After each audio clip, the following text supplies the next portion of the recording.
नमस्कार, मैं हूं सुमित अवस्थी। महाभारत का युद्ध इसलिए हुआ था कि हर कोई निजी हिसाब बराबर करना चाहता था।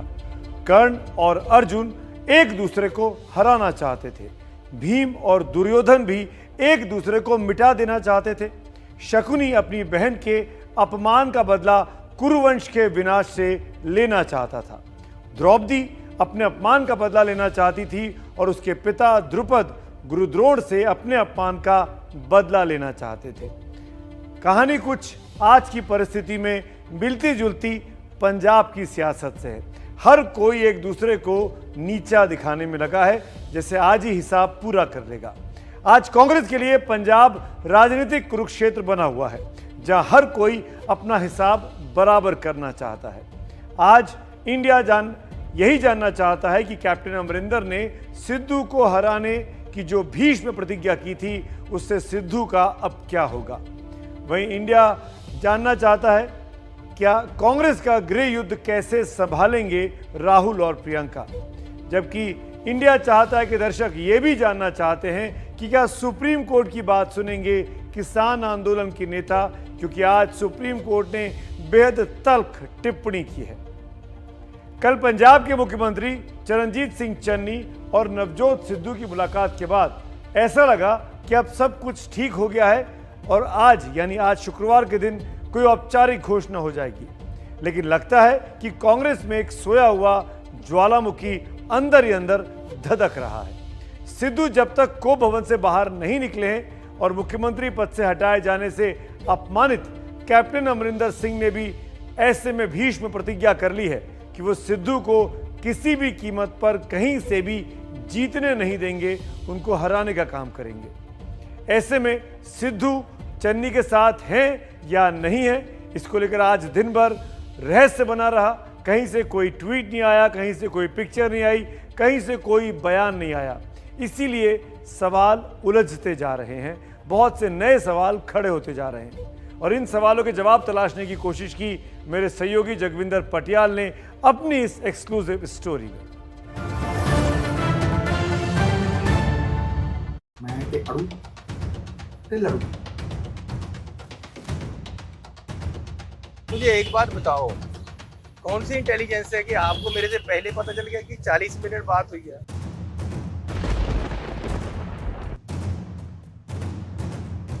भावुकता में कभी कभी लोग बहुत सारी बातें कर देते हैं, कदम उठा देते हैं। Sidhu is not the right man for Punjab and अगर वो लड़ेगा, जहां से भी लड़ेगा, मैं उसको नहीं जीतने दूंगा। सिद्धू अब भी रूठे हैं या मान गए हैं? सिद्धू का सस्पेंस अभी बाकी है। चन्नी के दिल्ली दौरे का एजेंडा सिर्फ प्रधानमंत्री से मुलाकात है या हाईकमान से सिद्धू की शिकायत करेंगे मुख्यमंत्री? अमरिंदर बगावत का ऐलान कर चुके हैं। अब किस करवट बैठेगा अमरिंदर की बगावत का ऊंट? ये वो सवाल है जिस पर पंजाब में कांग्रेस का भविष्य टिका हुआ है। नवजोत सिद्धू के बागी तेवर कल चन्नी से मुलाकात के बाद कुछ बदले जरूर हैं, लेकिन वो अब भी अपने पत्ते नहीं खोल रहे। चन्नी से मुलाकात के बाद सिद्धू ने कोई बयान नहीं दिया है। चन्नी भी चुप हैं और कांग्रेस नेताओं ने भी जुबान सिली हुई है। चन्नी और सिद्धू के बीच बात बन गई है, ये दावा मीटिंग में शामिल कांग्रेस के नेताओं ने किया था।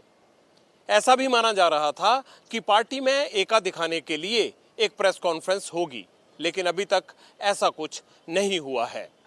ना तो सिद्धू ने कुछ बोला है और ना ही कांग्रेस पार्टी ने। ऐसा लग रहा है कि सिद्धू वेट एंड वॉच के मूड में हैं और चरणजीत सिंह चन्नी दिल्ली में हाईकमान के रुख को समझना चाहते हैं। पंजाब के मुख्यमंत्री चरणजीत सिंह चन्नी दिल्ली में हैं। हालांकि इस दौरे को प्रधानमंत्री मोदी से मुलाकात का नाम दिया गया है, लेकिन ऐसा लग रहा है कि चन्नी सिद्धू की मांगों पर हाईकमान से बात कर उनका रुख जानने की कोशिश करेंगे। कांग्रेस के लिए जरूरी है कि पंजाब में सरकार और संगठन दोनों में तालमेल बना रहे। कांग्रेस के लिए ये भी जरूरी है कि अब वो कैप्टन अमरिंदर सिंह की भीष्म प्रतिज्ञा की काट ढूंढे कि वो हर हाल में सिद्धू को हराएंगे। और सिद्धू प्रदेश कांग्रेस अध्यक्ष हैं, इसलिए चुनौती प्रदेश कांग्रेस की उम्मीदों पर है। और इसलिए ये भी जरूरी है कि सिद्धू न सिर्फ मान जाएं, बल्कि सामने आकर कह दें कि ऑल इज वेल, सब ठीक ठाक है। यही वजह है कि पंजाब के प्रभारी हरीश रावत को सामने आकर सिद्धू की तारीफ वाला बयान देना पड़ा। श्री सिद्धू जी की भावनाएं से हम अवगत हैं और कोई ऐसा कदम नहीं उठाया जाएगा जिसमें पंजाब को लेकर के जो उनकी भावनाएं हैं उनके साथ कंप्रोमाइज करते हुए दिखाई दें। सिद्धू के चलते कांग्रेस को न सिर्फ जग हंसाई का सामना करना पड़ रहा है, बल्कि ऐन चुनाव से पहले पार्टी की इमेज को भी गहरा धक्का लगा है। कांग्रेस पार्टी ने पंजाब की सरकार को, पंजाब के प्रशासन को एक सर्कस का खेल, एक मजाक बना दिया। बड़ी उम्मीद के साथ लोगों ने कांग्रेस को वोट दिया था, पर ये लोग आपस में लड़ाइयां लड़ने लग गए, मुख्यमंत्री मैं बनूंगा। और इस राजनीतिक अराजकता का शिकार भी कांग्रेस है और शिकारी भी। सिद्धू इस वक्त सुपर सीएम की तरह रहना चाहते हैं। सीएम चन्नी चाहते हैं कि ताज उनका है तो राज भी उनका ही रहे, और सीएम पद से हटाए गए अमरिंदर चाहते हैं सिद्धू को निपटाना। I will be leaving the Congress party. Yes. Sidhu is not the right man for Punjab, and अगर वो लड़ेगा, जहाँ से भी लड़ेगा, मैं उसको नहीं जीतने दूंगा। कि पार्टी ने उन्हें हमेशा सम्मान दिया। एक तरफ विपक्षी पार्टियां एकजुट होकर अपनी जीत के लिए लड़ रही हैं, तो कांग्रेस अलग अलग खेमों में बंटकर आपस में लड़ रही है। पंजाब के क्षत्रपों ने मानो खुद को स्वतंत्र घोषित कर दिया है, और आलाकमान या तो बेबस नजर आ रहा है या जानबूझकर आंखें मूंद कर बैठा है। चंडीगढ़ से जगविंदर पटियाल की रिपोर्ट। तो जो कैप्टन पंजाब में कांग्रेस की जीत के हीरो थे आज से करीब 4.5 साल पहले, अब वही कैप्टन कांग्रेस को जीरो बनाने का ऐलान कर रहे हैं। लेकिन लगता नहीं कि कैप्टन ऐसा कर पाएंगे, क्योंकि जब वो मुख्यमंत्री पद से हटाए गए तो पंजाब में चूं तक नहीं हुई, कोई विधायक ने उनके समर्थन में बयान तक नहीं दिया। इसीलिए आज की लीड स्टोरी पर अब वक्त है मेरी राय आपको बताने का, और इसी रेफरेंस में मैं इस बात को कहना चाहता हूं कि चुनाव में कैप्टन खुद के लिए ही भस्मासुर साबित होंगे अगर वो किसी तरीके से कांग्रेस के नेताओं को हराने की कोशिश करते हैं। अगर आप मेरी इस राय से सहमत हैं तो मोबाइल नंबर 7823944001 पर आप मिस कॉल दे सकते हैं, और अगर आप मेरी राय से असहमत हैं तो 7823944002 पर आप मिस कॉल दे सकते हैं। इस शो के दौरान मिस कॉल्स लगातार आप भेजिए। पोल के नतीजे आपके सामने स्क्रीन पे चलेंगे, और शो के आखिर में इस मिस कॉल में कौन जीता, मेरी राय से कितने लोग सहमत हैं या असहमत हैं, वो हम आपको जरूर दिखाएंगे। सवाल दोहरा दे रहा हूं, कैप्टन अमरिंदर सिंह खुद के लिए भस्मासुर साबित होंगे अगर वो पार्टी के नेताओं को हराने का काम करते देखे जाएंगे। पंजाब में 4.25 साल से सरकार चला रही कांग्रेस के लिए अगले चुनाव की उम्मीदें खत्म नहीं हुई थी, लेकिन कांग्रेस के गृह युद्ध ने पंजाब में पार्टी को फंसा कर रख दिया है। आप देखिए कि इस्तीफे के 3 घंटे के बाद भी सिद्धू का अब तक पता नहीं कि वो क्या करने वाले हैं। एक तरफ सिद्धू पूरी तरह माने नहीं है, और दूसरी तरफ कैप्टन घूम घूम कर कह रहे हैं कि और कुछ करें ना करें लेकिन सिद्धू को हराएंगे जरूर। सिद्धू जिस तरीके से सिख अस्मिता पर जोर दे रहे हैं, उसमें यह भी डर है कि कहीं कांग्रेस हिंदू वोट से हाथ ना धो बैठे, जो कि प्रदेश में करीब 38% है। एक तरफ कांग्रेस का झगड़ा है और दूसरी तरफ केंद्रीय नेतृत्व का कंट्रोल पार्टी का नहीं दिखाई देता इन पंजाब के नेताओं पर, और इन सब के ऊपर सत्ता विरोधी माहौल का खतरा अलग है। खुद कांग्रेस ही कह रही है कि ड्रग्स से लेकर बिजली तक पर कैप्टन ने ठीक से इन 4.5 सालों में काम नहीं किया, इसीलिए उनको बदला गया। एक तरफ पंजाब का झगड़ा है तो दूसरी तरफ राष्ट्रीय स्तर पर भी आलाकमान को खुली चुनौती मिल रही है। G23 ग्रुप के नेताओं की बगावत से आलाकमान कुछ डरने लगा है, झुकने लगा है। अभी कोई स्थायी राष्ट्रीय अध्यक्ष भले ना हो, लेकिन कांग्रेस कार्य समिति की बैठक अब लगता है कि आलाकमान जल्द से जल्द बुला सकता है।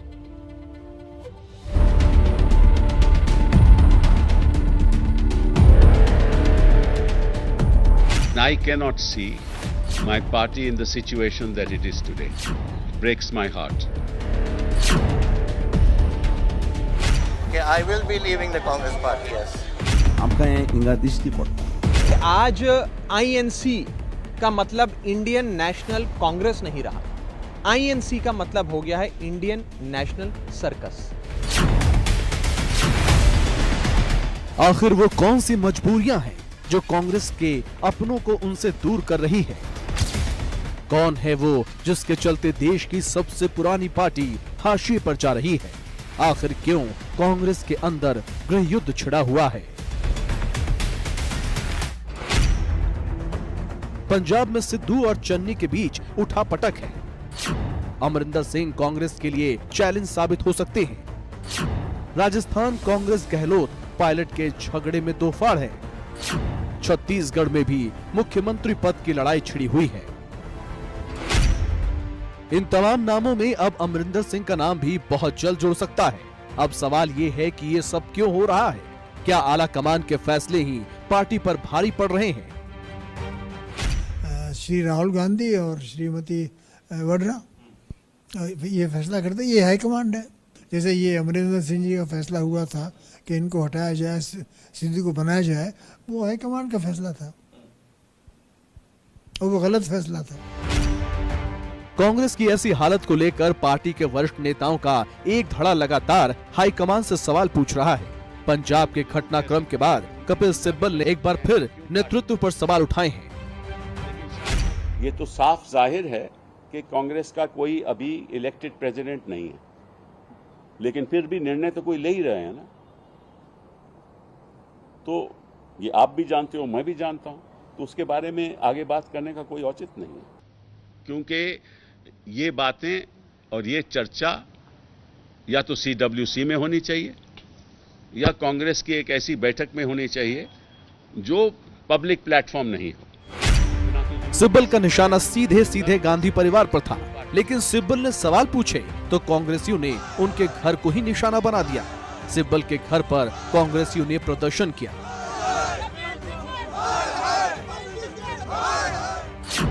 कांग्रेस के कई वरिष्ठ नेताओं ने इसका विरोध किया,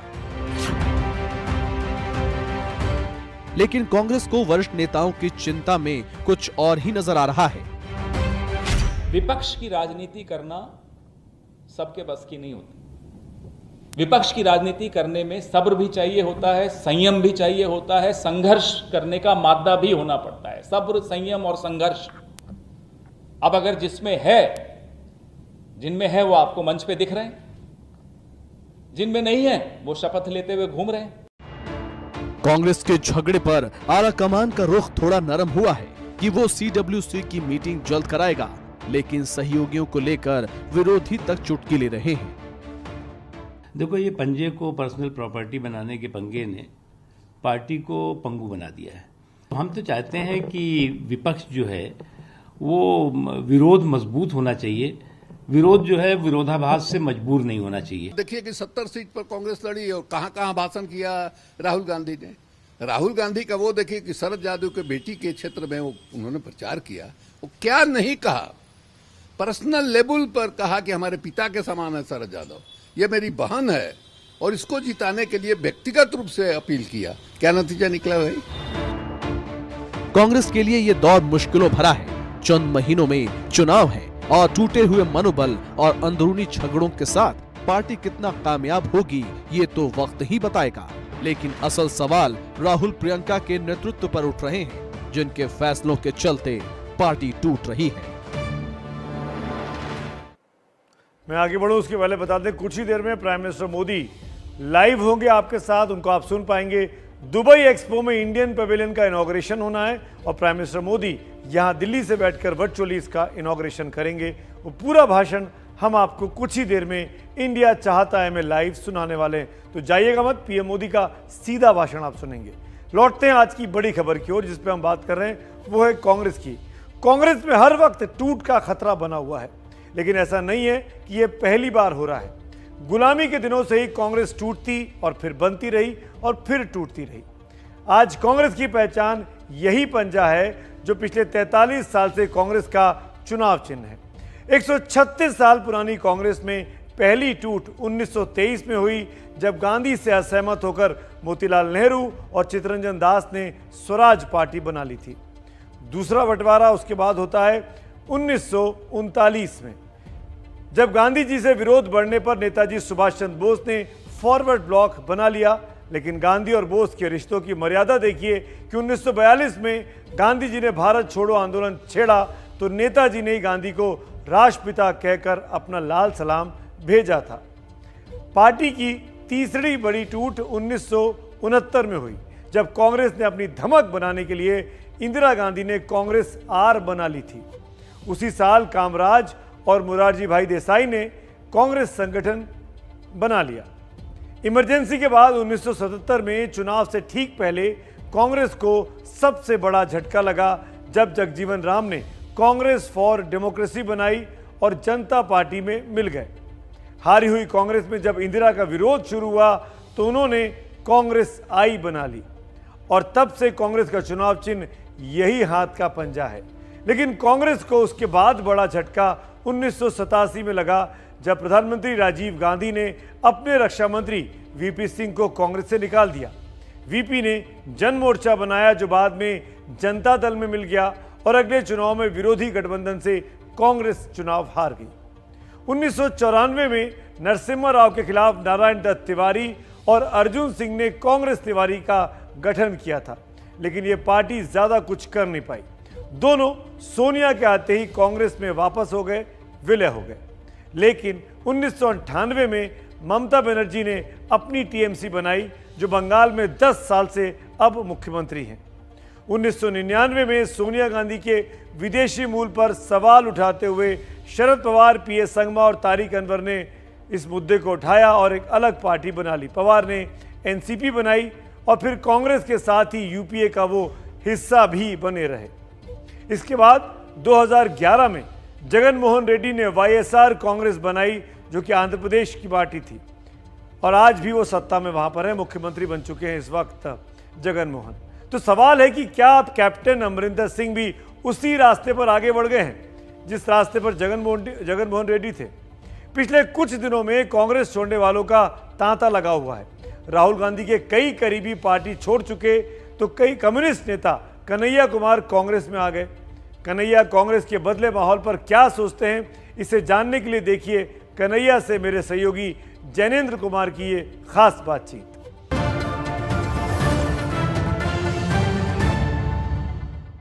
एक आपका presidential debate, JNU presidential debate का एक आपका भाषण बहुत वायरल हो रहा है जिसमें आप कह रहे हैं कि बर्बाद गुलिस्तां करने को एक ही उल्लू काफी है, एक ही कांग्रेस काफी है, और अब आप कह रहे हैं कि कांग्रेस को बचाने की जरूरत है। तो ये बदलाव बिल्कुल यू टर्न ले लिया कन्हैया ने, इस पर आपकी क्या सफाई है? भाजपा के नेता थोड़ी है यू टर्न ले लेंगे कि जो है शाखा में जाएंगे, गुट से करेंगे और जब कैमरा होगा तो गांधी गांधी करने लगेंगे। हम लोग यू टर्न लेने वाले लोग नहीं हैं। दिक्कत जानते हैं क्या है, जब से ये वीडियो एडिट होने लगा है ना, तो आपको भी हम चाहें तो सलमान खान बना दें। क्या कोई दिक्कत है? शरीर आपका रख देंगे, फोटो जो है सलमान खान का मुंह शाहरुख खान बना देंगे, बोलिए टॉम क्रूज बना देते हैं आपको। प्रॉब्लम इसका जानते हैं क्या, उसी भाषण की शुरुआत जो है हमने सीपीआई के नेता की आलोचना से की है। आप तो थे ही वहाँ पे, उसको कवर कर रहे थे, तो आप काहे छुपा रहे हैं? आप आरएसएस थोड़ी एक बात छुपा रहे हैं। तभी तो पूछ रहे हैं कि आप कांग्रेस कहते थे कांग्रेस बर्बाद कर रही है देश को, अब आप कह रहे हैं कि कांग्रेस को बचाने की जरूरत है। पूरे 10 मिनट के भाषण को सुनिए। मैं एक संगठन से कैंडिडेट हूँ, बाकी सारे संगठन के कैंडिडेट को मुझे हराना है, हरा करके मुझे प्रेसिडेंट होना है कि नहीं है? तो उसकी शुरुआत में जब अगर हम अपनी पार्टी की आलोचना कर सकते हैं, मतलब हम पहले भी सच को सच और गलत को गलत बोलने वाला थे और आज भी। अवसरवाद है, क्योंकि जब आप सीपीआई आपने छोड़ा, सीपीआई ने बयान जारी किया और कहा कि कन्हैया ने अपनी महत्वाकांक्षा के लिए जो है वो पार्टी से विश्वासघात किया। ये है रिएक्शन सीपीआई। मेरी महत्वाकांक्षा है कि यह देश मजबूत बने। मेरी महत्वाकांक्षा है कि इस देश में लोकतंत्र की परंपरा बचे। मेरी महत्वाकांक्षा है कि जेएनयू जैसे संस्थान बचे, वह लोकतांत्रिक परंपरा बचे। नहीं तो साहेब हम भी दिल्ली के किसी होटल पे प्लेट साफ कर रहे हो। तो इसके लिए फिर उस बयान की भी बड़ी चर्चा हुई जो प्रेस कॉन्फ्रेंस में आपने कहा कि कांग्रेस को बचाने की जरूरत है, कांग्रेस एक बड़ा जहाज है। मैसेज ये गया कि कन्हैया कह रहे हैं कि कांग्रेस एक डूबता जहाज है और उसको बचाने के लिए कन्हैया आए हैं। देखिए जो लोग, लगता है कांग्रेस डूबता जहाज है? देखिए कहते हैं ना, रामायण में एक चौपाई लिखा हुआ है, जाको रही भावना जैसी प्रभु मूरत देखें तीन तैसी। जिनको लगता है कि कांग्रेस डूब जाना चाहिए वो उनको ये सुनाई दिया, हमको ना ये बोले थे ना हमको ये सुनाई देता है। हम ये कहना चाहते हैं कि कांग्रेस पार्टी इस देश के सबसे बड़ी विपक्षी पार्टी है। इस देश में स्वतंत्रता आंदोलन के मूल्य से लेकर के लोकतंत्र के जो तमाम मूल्य हैं उसका विरासत कांग्रेस पार्टी के पास है। कांग्रेस पार्टी अगर बचेगी, सब बार बार कह रहा हूं, क्योंकि देश के प्रधानमंत्री कह रहे हैं कि हम कांग्रेस मुक्त भारत चाहते हैं।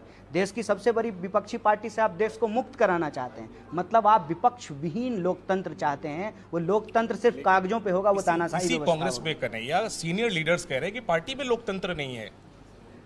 इसका क्या जवाब है आपके पास? आप क्या सोचते हैं? क्या सीनियर लीडर्स गलत सोचते हैं? देखिए एक बात बताइए, आरोप हमेशा जो है सामने वाले के खिलाफ होता है। अगर मुझे आपके ऊपर आरोप लगाना होगा तो आपको क्या कहेंगे? नहीं जैनेंद्र भाई बहुत अच्छा आदमी है, ये कहेंगे नहीं जैनेंद्र भाई बहुत खराब आदमी है, बहुत घटिया आदमी है। तो आरोप तो ऐसा ही होता है ना। नाराजगी है, घर में नाराजगी होती है, नाराजगी है, उसका नेतृत्व बैठ करके जो है समाधान कर लेगा। ये इंटरनल मामला है। चर्चा चल रही कि आपने पटना दफ्तर छोड़ा, एसी निकाल के ले गए। आप चाहेंगे कुछ क्लैरिफाई करना? बहुत सोशल मीडिया में चल रहा है कि अखिलेश यादव जैसे नल ले गए थे, कन्हैया वैसे सोशल मीडिया पे नहीं चल रहा है, मतलब आपके जैसे मेन स्ट्रीम न्यूज चैनल ने भी इसको चलाया है।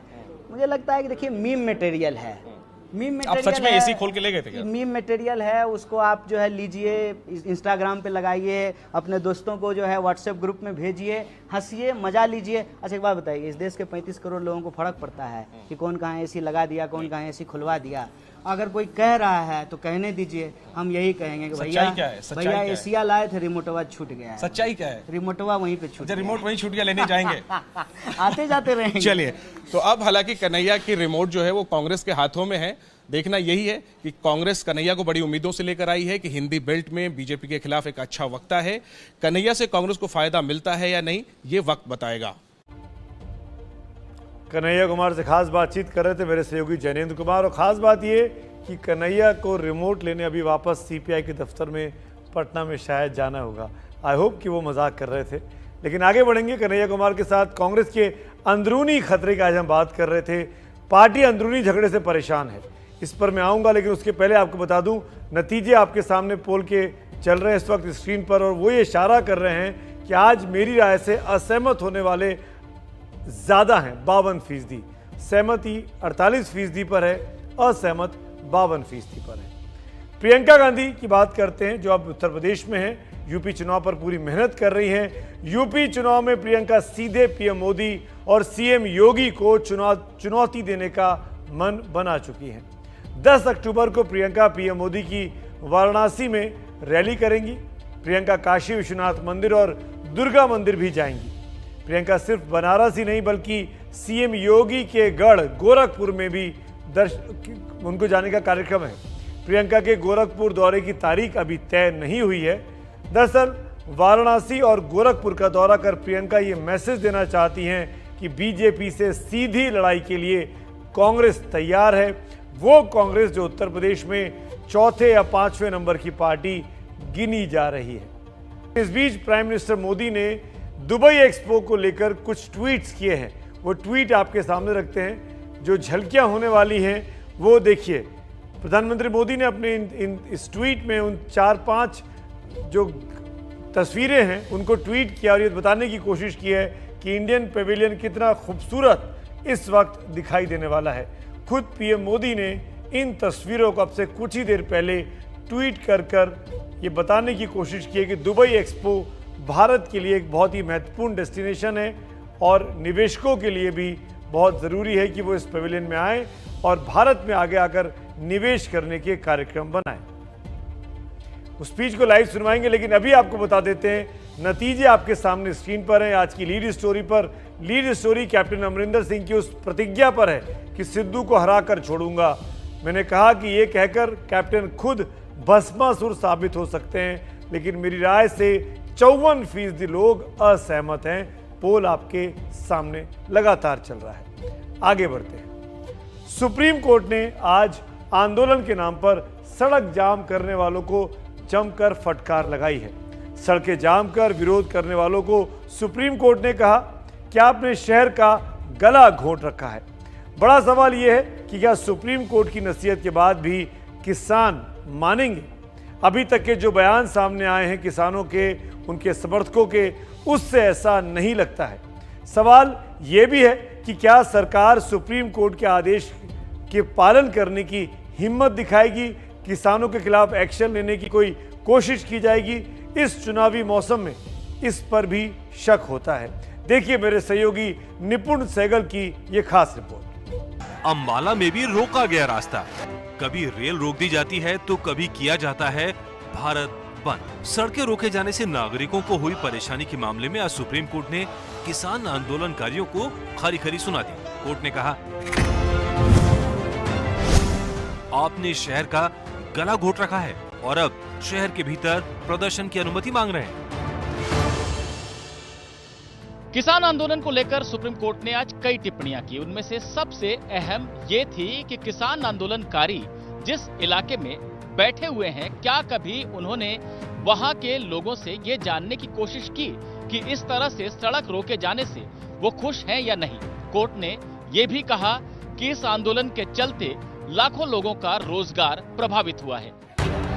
याचिका राजस्थान के एक संगठन किसान महापंचायत ने दाखिल की थी। उसका दावा है वो इस प्रदर्शन में शामिल नहीं है। इस संगठन ने दिल्ली के जंतर मंतर में शांतिपूर्ण सत्याग्रह की अनुमति मांगी थी, जिस पर जस्टिस एएम खानविलकर और सीटी रवि कुमार ने कहा, सत्याग्रह का क्या मतलब है? आप एक तरफ सुप्रीम कोर्ट में कृषि कानूनों को चुनौती देते हैं, दूसरी तरफ विरोध प्रदर्शन करते हैं। क्या ये विरोध न्यायपालिका के खिलाफ है? अगर कोर्ट में आए हैं तो भरोसा करना चाहिए।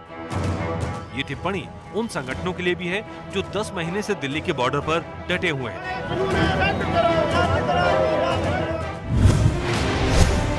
गाजीपुर बॉर्डर, सिंगू बॉर्डर और टीकरी बॉर्डर पर किसान डटे हुए हैं। इससे लोगों को आने जाने में दिक्कतें होती हैं। ऐसा है जी, हम लोग तो बहुत परेशान हैं। जब से हाईवे बंद हुआ हमारे काम धंधे खत्म हो गए।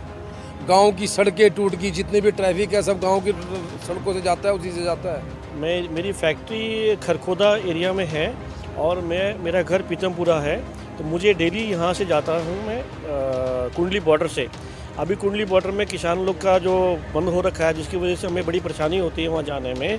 सिंगू बॉर्डर से जितना भी ये परेशान कर रखा है, वो कहते हैं हमने नहीं कर रखा। ये पता नहीं गवर्नमेंट मोदी ने कर रखा या उन्होंने कर रखा। ऐसा ही कई और जगहों पर भी हो रहा है। कल ही 20 गांवों के सरपंचों ने हरियाणा के सीएम मनोहर लाल खट्टर से मिलकर रास्ता खोले जाने की अपील की। इसी तकलीफ पर सुप्रीम कोर्ट की भी निगाह है। जजों ने कहा, शांतिपूर्ण विरोध हर नागरिक का अधिकार है, लेकिन इस आंदोलन में पहले सरकारी संपत्ति को क्षति पहुंचाई गई, सुरक्षा कर्मियों पर हमले हुए, रोड और रेल रोककर व्यापार का नुकसान किया गया, यहाँ तक कि सेना को भी आवागमन नहीं करने दिया गया। आप जहाँ बैठे हैं वहाँ के स्थानीय नागरिकों की तकलीफ समझी। वहीं आंदोलन से जुड़े पक्ष कह रहे हैं कि रास्ता उन्होंने नहीं, सरकारों ने बंद किया हुआ है। तो हम दरखास्त लेके जब आ रहा था, सरकार हमको घुसने नहीं दिया और दिल्ली का बॉर्डर में बड़ा बड़ा दीवार लगा दिया, बड़ा बड़ा ऑब्स्ट्रक्शन लगा दिया, जैसे विदेशी दुश्मन कोई आ रहा है। तो हम तो ब्लॉकेड नहीं किया, ब्लॉकेड तो सरकार ने किया। हम ये चाह रहे हैं कि सरकार हमारे से बातचीत कर ले, इस मामले का समाधान करे। तो जवाब सरकार को देना। हम तो यही है, हम तो सरकार से बातचीत करके हम तो वापसी चले जाएंगे अपने गांवों की तरफ। हाँ, और बैरिकेटिंग खोल देंगे, दिल्ली चले जाएंगे, बात मान लेंगे, वापसी चले जाएंगे। सुप्रीम कोर्ट को ये फटकार मोदी सरकार को लगानी चाहिए, किसानों को नहीं। किसान अपनी मर्जी से दिल्ली की सीमा पर नहीं बैठे। सुप्रीम कोर्ट को ये जानना होगा। अब तक सरकार और किसानों के बीच 11 दौर की बातचीत हो चुकी है। किसान तीनों कृषि कानून रद्द करने की मांग पर अड़े हैं। वहीं सरकार कुछ बदलाव करने को तैयार है, लेकिन कानून रद्द करने को नहीं। इसी बीच में कई बार सरकार और किसानों के बीच टकराव हो चुका है, जिसमें सबसे बड़ा था 26 जनवरी का लाल किला कांड। किसान रैली में आए लोग लाल किले तक पहुंच गए थे। इस दौरान दिल्ली की सड़कों पर ट्रैक्टर को हथियार बनाकर दौड़ाया गया। लाल किले की सुरक्षा में लगे पुलिस कर्मियों पर हमला किया गया। लाल किले में जमकर तोड़फोड़ की गई। इसी 27 सितंबर को भारत बंद में जगह जगह रास्ते रोके गए, ट्रेन रोकी गई, दुकानें बंद कराई गईं। दिसंबर 2020 की रिपोर्ट बताती है कि किसानों के आंदोलन से पिछले साल में ही 3000 से 3500 करोड़ तक का नुकसान हुआ है। गुरुवार को सुप्रीम कोर्ट की एक और बेंच ने भी किसान आंदोलन पर टिप्पणी की थी। उस बेंच ने सड़कों को खोले जाने की मांग पर सुनवाई करते हुए ये कहा था कि किसी भी आंदोलन के नाम पर हाईवे को हमेशा के लिए बंद नहीं रखा जा सकता। वो मामला भी सोमवार को सुनवाई के लिए आ रहा है। ऐसे में ये उम्मीद की जा रही है कि उस दिन सुप्रीम कोर्ट बाकायदा औपचारिक नोटिस जारी कर सकता है किसान आंदोलनकारी संगठनों को और उनसे ये पूछ सकता है कि वो सड़क कब तक खाली करेंगे। किसानों की मांग अपनी जगह है, लेकिन ये भी सच है सरकार और किसान की लड़ाई में आम जनता परेशान हो रही है, जिसका हल तुरंत निकलना चाहिए। दिल्ली से संवाददाता निपुण सहगल के साथ रविकांत की रिपोर्ट। किसानों का आंदोलन अपनी जगह है, उनके अपने सरोकार हैं, उनकी अपनी मांगे हैं, लेकिन दिल्ली की यह त्रासदी है कि जब तब ये बंधक बन जाती है आंदोलनों के नाम पर। पिछले साल 26 नवंबर से ही दिल्ली की नाकाबंदी हो चुकी है, क्योंकि बॉर्डर के चारों तरफ किसान धरने पर बैठे हुए हैं। इस साल 26 जनवरी को गणतंत्र दिवस को ही दिल्ली में किसानों के ट्रैक्टर परेड निकाली। इससे दिल्ली इतनी अस्त व्यस्त रही, ये किसी से छुपा नहीं है। जमकर हिंसा हुई सो अलग है। पिछले साल फरवरी में पूर्वी दिल्ली के कई इलाकों में नागरिकता कानून के विरोध में सड़क बंद कर दी गई, क्योंकि मौजपुर, खजूरी, सीलमपुर, जाफराबाद में सड़कों पर ही प्रदर्शनकारी बैठ गए और उठने का नाम नहीं ले रहे थे। 2019 के दिसंबर में शाहीन बाग में धरना प्रदर्शन के कारण 100 दिन से ज्यादा समय तक दिल्ली से नोएडा जाने वाली मुख्य सड़क बंद रही थी। दिल्ली ने एक बार 1988 में बोट क्लब पर किसान नेता महेंद्र सिंह टिकैत ने एक हफ्ते तक धरना दिया। उसमें 5 लाख किसानों के शामिल होने का उस वक्त दावा किया गया था, लेकिन तब भी इसी तरीके से दिल्ली पस्त रही थी। आज सुप्रीम कोर्ट ने तभी तो कहा कि दिल्ली का दम घोंट कर रखा हुआ है। वैसे इस बीच एक अच्छी पहल भी हुई है आपकी सांसों के लिए। प्रधानमंत्री नरेंद्र मोदी ने आज स्वच्छ भारत मिशन अर्बन 2.0 को शुरू किया, जिसका मकसद दिल्ली समेत दूसरे शहरों के कूड़े के जो पहाड़ हैं उनको हटाना है, कूड़ा मुक्त तमाम शहरों को करना है।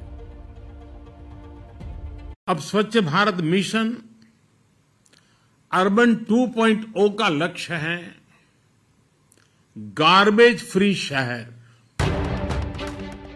इसी के साथ शुरू हो गया प्रधानमंत्री नरेंद्र मोदी का स्वच्छ भारत मिशन 2.0। 7 साल बाद शुरू हुए दूसरे चरण के लक्ष्य जान लीजिए। कचरा मुक्त शहर, 100% कचरे का निपटारा, शहरों से कचरे के पहाड़ खत्म करना, 2 करोड़ 64 लाख सीवर कनेक्शन देना, 2 करोड़ 68 लाख नल कनेक्शन देना। अब स्वच्छ भारत मिशन अर्बन 2.0 का लक्ष्य है गार्बेज फ्री शहर। कचरे के ढेर से पूरी तरह मुक्त ऐसा शहर बनाना। अमृत मिशन इसमें देशवासियों की और मदद करने वाला है।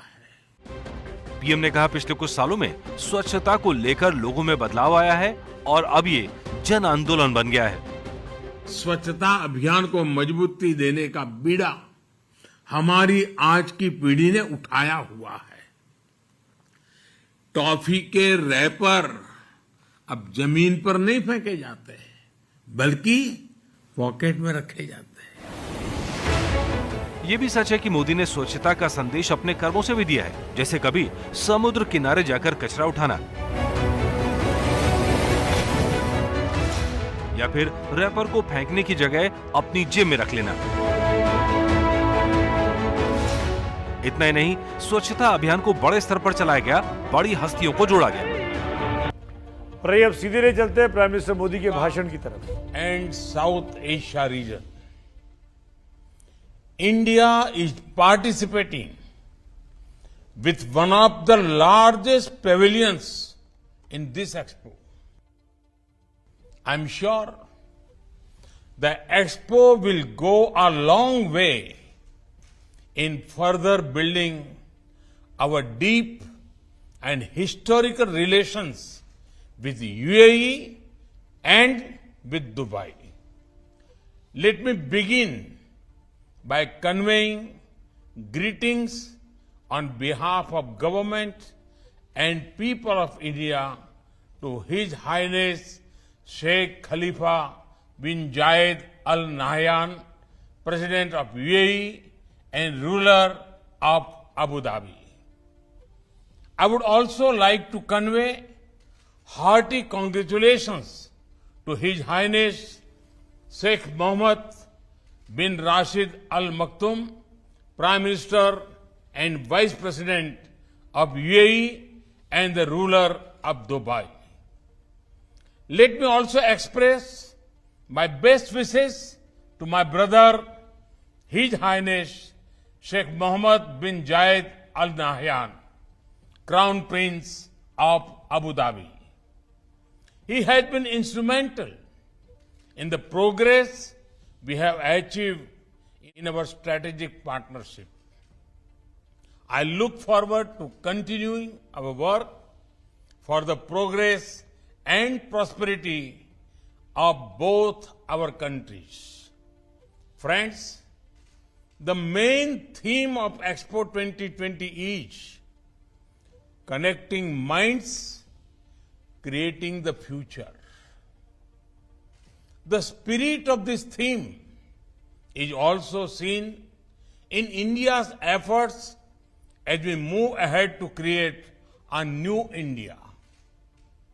I would also like to congratulate the government of UAE for organizing the Expo 2020 in a splendid way.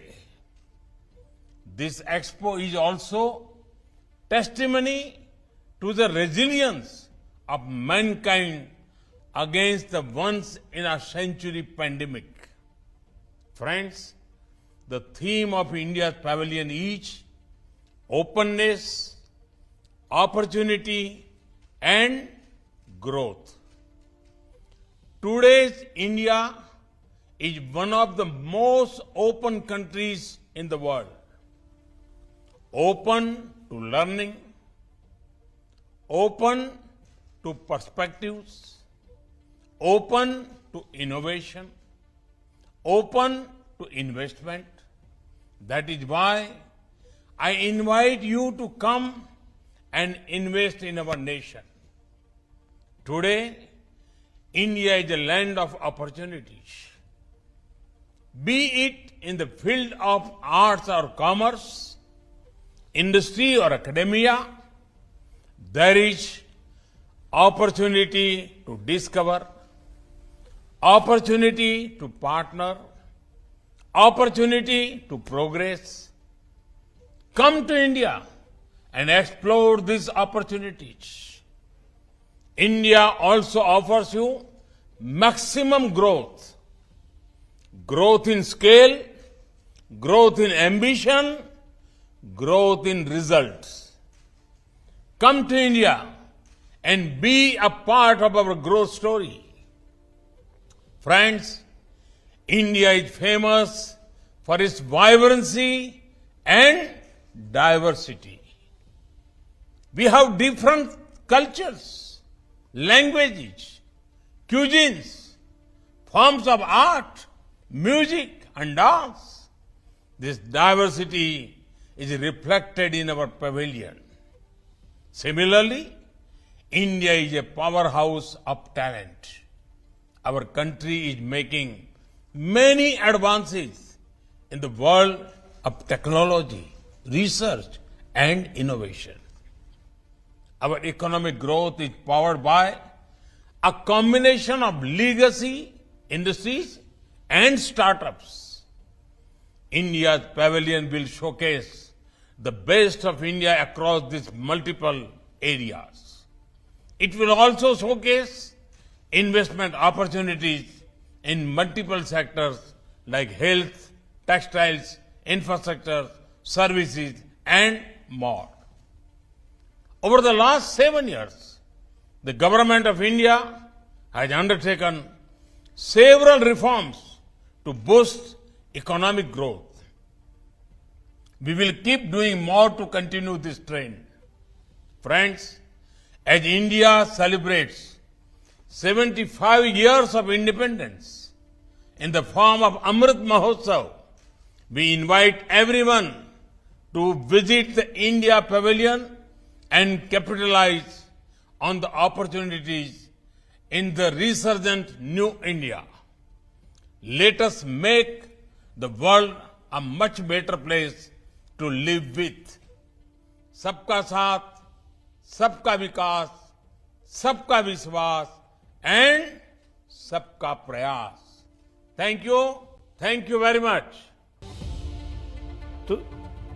तो सुना आपने प्राइम मिनिस्टर मोदी को, जो साफ तौर पर बोलते हुए भारत में आइए, भारत में इस वक्त मौका है, अपॉर्चुनिटीज़ हैं, ग्रोथ है, और यहाँ पे अगर आप इन्वेस्टमेंट करेंगे तो जाहिर तौर पर इसका बहुत बड़ा फ़ायदा होगा।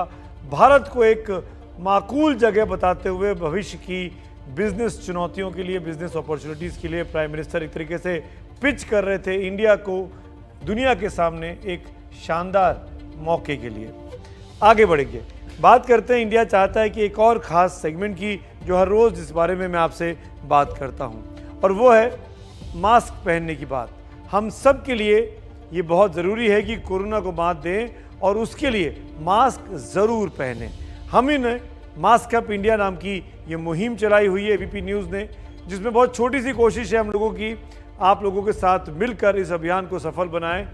केवल आपको इतना करना है, मास्क पहनना है, सेल्फी खींचनी है और तस्वीरें हमको भेजनी है, और इस तरीके से हम आप लोगों की तस्वीर यहाँ दिखाते हैं, और कोशिश यही है कि आपको देखकर बाकी हिंदुस्तानी भाई बहन भी ये तय करें कि उनको भी मास्क पहनकर रखना है। मास्क सबसे पहला और सबसे ज़रूरी उपाय है कोरोना के खतरे से बचे रहने का। और अब बात करेंगे आज के शब्द की, जो कि बहुत ज़रूरी है। आपको बता दें, आज सुबह जब ट्विटर पर मैंने पहला पोस्ट किया, वो जो शब्द था वो था ख्वाब। इस पर कोमल गर्ग का पोस्ट है, उतर तू भी किसी रोज़ रूह में मेरी, जैसे रोज़ उतरते हैं आंखों में ख्वाब तेरे। योगेश शुक्ला ने इस शब्द के लिए पोस्ट किया है, चांद वही है, रात भी वही है, नींद भी वही है, बस सभी के ख्वाब अलग अलग होते हैं। ख्वाब की कोई सीमा नहीं होती, ख्वाबों पर कोई बंदिश नहीं होती। वो ख्वाब ही तो हैं जो इंसान की उम्मीद जिंदा रखते हैं। बड़ा बनने का ख्वाब हर कोई देखता है, लेकिन बिरले होते हैं जिनके नसीब में ख्वाबों को पूरा करना लिखा होता है। ऐसे में ही दो मशहूर लोगों का आज जन्मदिन है, एक कलम का जादूगर तो दूसरा सुरों का। जहाँ मैं बात कर रहा हूँ मशहूर शायर और गीतकार मजरूह सुल्तानपुरी और संगीतकार एस.डी. बर्मन साहब की। खास बात यह है कि इनकी जुगलबंदी ने हिंदी फिल्मों को कई सुपरहिट गीत भी दिए हैं।